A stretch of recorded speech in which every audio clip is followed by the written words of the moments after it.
கந்துவட்டி கொடுமையால் ஓட்டுநர் ஒருவர் தற்கொலை செய்து கொண்ட நிகழ்வில் கைதாகியிருக்கிறார்கள் இந்த மூவரும்.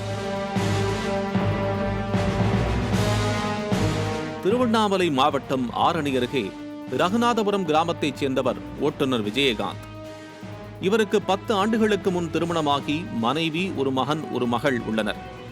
ஓட்டுநர் விஜயகாந்த் குடும்ப செலவினங்களுக்காக சேவூரில் உள்ள தனியார் நிதி நிறுவனத்திடம் வட்டிக்கு பணம் வாங்கியுள்ளார். ஆனால் போதுமான வருமானம் இல்லாததால் வட்டி கட்ட முடியாமல் மன அழுத்தத்தில் இருந்து வந்ததாக கூறப்படுகிறது. இதனால் நிதி நிறுவன உரிமையாளரான சேவூரைச் சேர்ந்த சின்னசாமி தனது நண்பர்களான சக்தி மற்றும் நந்தகோபால் ஆகியோருடன் சேர்ந்து விஜயகாந்திடம் கடன் குறித்து கேட்டதோடு தாக்கியும் உள்ளனர்.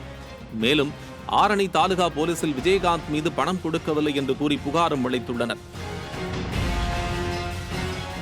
கந்து வட்டி நபர்களுக்கு ஆதரவாக காவலர் காண்டீபன் என்பவர் விஜயகாந்தின் வீட்டுக்கு சென்று உடனே பணத்தை கொடுக்காவிட்டால் மோசடி வழக்கில் கைது செய்து சிறையில் அடைத்து விடுவோம் என்று மிரட்டியதாக கூறப்படுகிறது.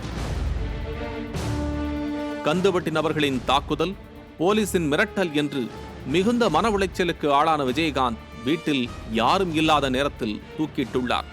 பின்னர் இதனை கண்டு அதிர்ச்சியடைந்த மனைவி அக்கம் பக்கத்தினருடன் விஜயகாந்தை மீட்டு ஆரணி அரசு மருத்துவமனைக்கு கொண்டு சென்றார். ஆனால் வரும் வழியிலேயே ஓட்டுநர் விஜயகாந்த் இறந்துவிட்டதாக மருத்துவர்கள் தெரிவித்துள்ளனர்.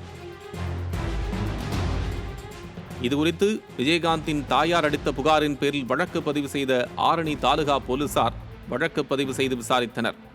அப்போது கந்துவட்டி நபர்கள் தாக்கி மிரட்டியதால் தான் விஜயகாந்த் தற்கொலை செய்தது தெரிய வந்தது.